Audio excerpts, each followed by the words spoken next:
बार है तो लाइक और सब्सक्राइब कीजिएगा, दोस्तों तक जरूर शेयर कीजिएगा। चलिए फ्रेंड्स, ये देखिए रेलवे के सारा एग्जाम के लिए काफ़ी महत्वपूर्ण होगा। एनसीईआरटी बहुत ही महत्वपूर्ण होता है, ये देख सकते हैं। देखिए इसके मेन पॉइंट इस काफ़ी महत्वपूर्ण बन जाता है। इसमें देखिए यहाँ पर भी यह भी जानिए, यदि प्रकाश के पथ में रखी गई अपारदर्शी वस्तु को अत्यंत छोटी हो तो प्रकाश सरल रेखा में चलने की बजाय इसके किनारे पर मुड़ने की प्रवृत्ति को दर्शाता है।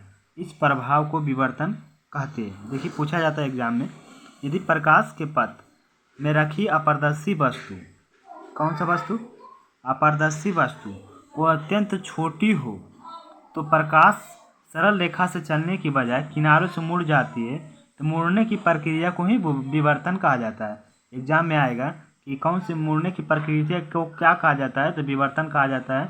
बहुत बार पूछा जाता है। ये भी एनसीईआरटी है फ्रेंड्स, सभी एग्जाम में एनसीईआरटी ही फॉलो होता है। यहाँ पर देखिए प्रकाश किरण, ये इसका भी डेफिनेशन पूछा जा सकता है, इसको भी देख लेते हैं। प्रकाश किरण, हम चारों ओर कुछ समान प्रकाशिक परिघटनाओं को देखकर यह निष्कर्ष निकाल सकते हैं कि प्रकाश सरल रेखाओं में गमन करता प्रतीत होता है। यह तथ्य कि एक छोटा प्रकाश स्रोत किसी अपारदर्शी वस्तु का तीक्ष्ण छाया बनाता है, प्रकाश एक सरल रेखीय पथ के ओर इंगित करता है, इसे प्रकाश किरण कहा जाता है, कहते हैं। ये देखिए प्रकाश किरण का डेफिनेशन था, आप सभी देख सकते हैं। देखिए विवर्तन का, तब प्रकाशिक जिसमें सरल रेखीय व्यवहार के आधार पर किरणों को उपयोग करते असफल होने लगती है। विवर्तन जैसी परिघटनाओं को व्याख्या करने के लिए प्रकाश की तरंग को असफल होने लगती। विवर्तन जैसी परिघटनाओं यहाँ तो जिसका विस्तृत अध्ययन किया आप सभी अपने कक्षाओं में पुनः 20वीं शताब्दी के प्रारंभ में स्पष्ट हो गया है कि प्रकाश की दर्व तथा अन्योन्य क्रिया विवेचन प्रकाश की तरंग सिद्धांत अपर्याप्त है। प्रकाश प्राय कणों के प्रभाव ये की भांति व्यवहार करता है। प्रकाश के प्रकृति के बारे में उलझन कुछ, ये थोड़ा बकवास है, यहाँ पर छोड़ देते हैं फ्रेंड्स। देखिए जिसे प्रकाश का तरंग माना जाता है, यहाँ देखिए लगता है वीवीआई पॉइंट है। कणों की प्रवाह की भांति व्यवहार करता है। प्रकाश के सभी प्रकृति के बारे में उलझन कुछ वर्षों तक चलती आ रही है, जब तक प्रकाश की आधुनिक क्वांटम सिद्धांत उभर कर सामने नहीं आया। उसे प्रकाश को ना तो तरंग माना जाता है और ना ही कण माना जाता है। यहाँ पर थोड़ा कंफ्यूजन करने वाला पॉइंट बन रहा है। देखिए आधुनिक क्वांटम सिद्धांत माना जाता है जब प्रकाश को तरंग न माना जाता है और ना ही उसका न कण माना जाता है। सिद्धांत के प्रकाश से कण संबंधित गुणों को तरंग प्रकृति का सामंजस्य स्थापित करता है। ये देखिए फ्रेंड्स, जो पिंक कलर में बॉक्स में दिया गया है, ये सब काफ़ी वीवीआई होता है, एग्जाम में बनता है। देखिए आज इस चैप्टर को पूरा ख़त्म करते हैं फ्रेंड्स। ये सब प्रकाश के परावर्तन, उच्च कोटि के पॉलिश पहले लेते हैं, जिसे दर्पण पढ़ने वाले अधिकार प्रकाश परावर्तित होता है। आप प्रकाश के परावर्तन के नियमों से पहले ही परिचित हुए, आइए नियम को समझते हैं। आपतन कोण परावर्तन कोण के बराबर होता है। ये होता है प्रकाश के परावर्तन के नियम। आपतित किरण दर्पण अवआपतन बिंदु पर अभिलंब, देखिए यहाँ पर आपतित किरण दर्पण के आपतन बिंदु पर, यहाँ पर काफ़ी कन्फ्यूजन करने वाला है। क्या बोल रहा है, आपतित किरण दर्पण के आपतन बिंदु पर अभिलंब तथा परावर्तित किरण सभी एक ही तल में होता है। पहला था आपतन कोण परावर्तन कोण का बराबर होता है। ऑब्जेक्टिव में एमसीक्यू में डाल सकता है परावर्तन के इनमें से कौन सा नियम है। तो यहाँ पर एक होता है आपतित किरण दर्पण आपतन बिंदु और अभिलंब परावर्तित किरण के सभी एक ही तल में होता है। ये पॉइंट काफ़ी वीवीआई बन सकता है।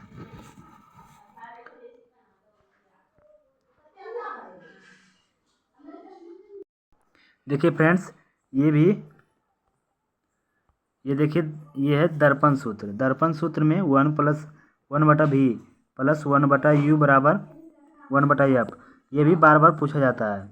दर्पण सूत्र का आप सभी लिख सकते हैं और लेंस सूत्र को देखिए, यहाँ पर भी लेंस सूत्र में केवल यहाँ पर माइनस होता है 1/v -1/u, यहाँ पर बस माइनस होता है, बाकी सभी सेम ही रहता है 1/f, यहाँ पर सेम ही रहता है, केवल यहाँ पर माइनस लग जाता है। ये भी डायरेक्ट फार्मूला भी रख सकता है फ्रेंड्स। देखिए रेलवे के एग्जाम में बहुत बार पूछा जाता है। अब उत्पन्न आवर्धन, आवर्धन को यम से दर्शाया जाता है और आवर्धन बराबर होता है एच डैश बटा एच, यानी कि प्रतिबिंब की ऊंचाई बटा बिंब की ऊंचाई। यम बराबर यानी कि आवर्धन बराबर होता है फ्रेंड्स प्रतिबिंब की ऊंचाई बटा वस्तु की ऊंचाई, इसका डेफिनेशन होता है। ये भी आपसे याद कर लीजिएगा। देखिए आवर्धन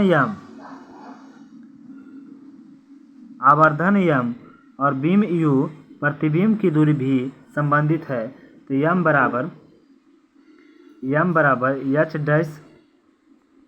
एच डैश बटा एच, यानी कि -v बटा यू। इस ये भी पूछा जाता है कि यम बराबर का क्या हो सकता है, तो ये भी ऑप्शन में रह सकता है एच डैश बटा एच, अब भी -v बटा यू भी रख सकता है। जो भी ऑप्शन में रहेगा उसी प्रकार से आप मारिएगा। ये NCERT है, इससे बाहर नहीं जाने वाला। देखिए एक प्रश्न इसमें दिया गया है उदाहरण 10.1 में NCERT में कि किसी ऑटोमोबाइल के पीछे दृश्य देखने के लिए उपयोग होने वाली उत्तल दर्पण की वक्रता त्रिज्या 3 मीटर है। यदि एक दर्पण को 5 मीटर की दूरी पर रखा जाता है तो प्रतिबिंब की स्थिति प्राकृतिक साइज ज्ञात कीजिए।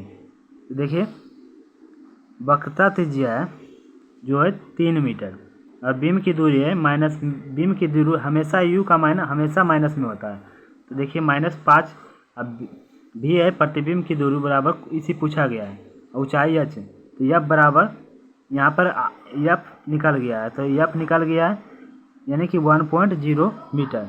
अब इसको दर्पण के समीकरण में रखने पर यहाँ पर प्रतिबिंब आभासी सीधा साइज पर मिलेगा 0.3 गुना। आप यहाँ पर देख सकते हैं और सोल्व भी कर सकते हैं। इसी प्रकार से ये भी न्यूमेरिकल है। अब आते हैं प्रकाश के अपवर्तन। चलिए इसको देखते हैं। इसका डेफिनेशन है किसी पारदर्शी माध्यम से सरल रेखा में गमन करती हुई प्रकाश की पारदर्शी माध्यम से दूसरे में प्रवेश करती है या सरल रेखा से चलता हुआ अपनी दिशा में बदलता है, दिन प्रतिदिन कुछ अनुभवों को दोहराएगा। आपने देखा होगा कि पानी इसी प्रकार को प्रकाश का अपवर्तन कहते हैं।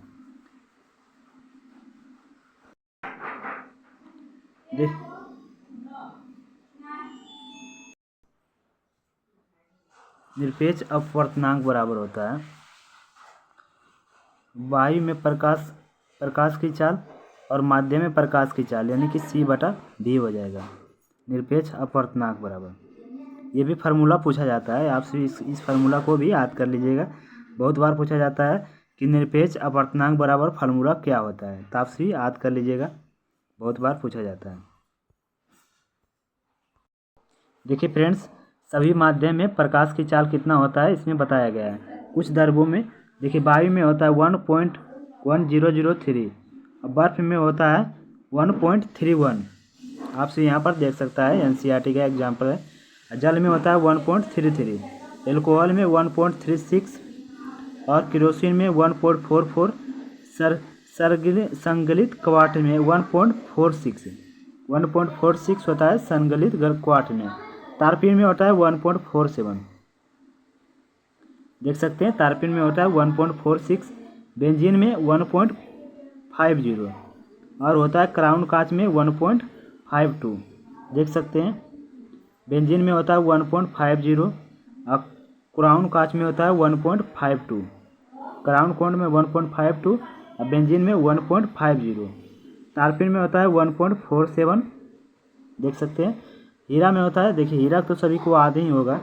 नीलम में होता है 1.77, नीलम में होता है 1.77। रूबी में होता है जिसे मणिकाय बोला जाता है, जिसमें होता है 1.71। संघनन फिलेट कांच में होता है 1.65। कार्बन डाइऑक्साइड में होता है 1.63, कार्बन डाइऑक्साइड में। खनिज नमक में होता है 1.54। कनाडा बालसा में होता है 1.53। देख सकते हैं ये काफ़ी वीवीआई आप याद कर सकते हैं, ये डायरेक्ट एग्जाम्पल से ही उठा के रख देता है एग्जाम में, यहाँ से बन सकता है प्रश्न। फ्रेंड्स अगर पूछे लेंस का आवर्धन हो जाता है m बराबर v/u और दर्पण का आवर्धन होता है -v/u।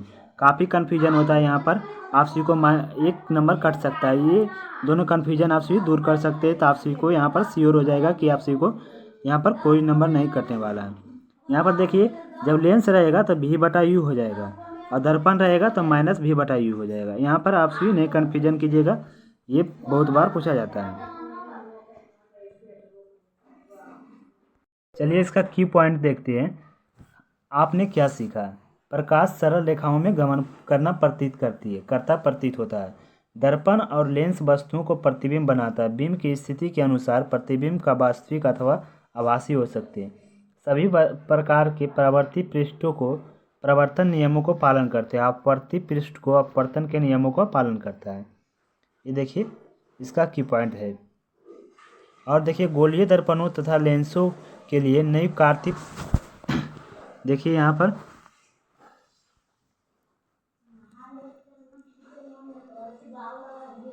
गोलीय दर्पण तथा लेंसों के लिए नई कार्तीय चिन्ह परिपाटी अपनाई गई है। गोलीय दर्पण और लेंसों के लिए नई कार्तीय चिन्ह परिपाटी अपनाई गई है। दर्पण सूत्र प्लस में देखिए यहाँ पर आता है, गोलीय दर्पण को फोकस दूरी या वक्रता त्रिज्या की आधी होती है। गोलीय दर्पण की फोकस दूरी वक्रता त्रिज्या की आधी होती है। काफ़ी की पॉइंट है, पूछा जाता है। किसी गोलीय दर्पण से उत्पन्न आवर्धन प्रतिबिंब और ऊंचाई बिंब की ऊंचाई के अनुपात का होता है। किसी गोलीय दर्पण से उत्पन्न आवर्धन प्रतिबिंब ऊंचाई तथा बिंब की ऊंचाई के अनुपात में होता है।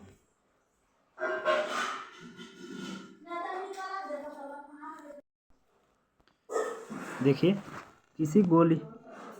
किसी गोलीय दर्पण के उत्पन्न आवर्धन ऊंचाई अनुपात में होता है। सघन माध्यम से विरल माध्यम में तिरछी गमन करने वाली कोई भी प्रकाश किरण अभिलंब से परे झुक जाती है। विरल माध्यम से जब सघन माध्यम में आती तो तिरछी हो जाती है। देखिए यहाँ पर भी पूछा जाता है, सघन माध्यम से जब विरल माध्यम में आएगा तो तिरछी गमन करने वाली किरणें अभिलंब की ओर झुक जाएगी। अब विरल माध्यम से सघन माध्यम से आएगी तो ये तिरछी गमन करते हुए प्रकाश की किरण अभिलंब की ओर झुक जाएगी। यह अभिलंब से दूर हट जाएगा जब विरल माध्यम से सघन माध्यम में आएगा। मैं सघन माध्यम से विरल माध्यम में आएगा तो अभिलंब से दूर हट जाएगा।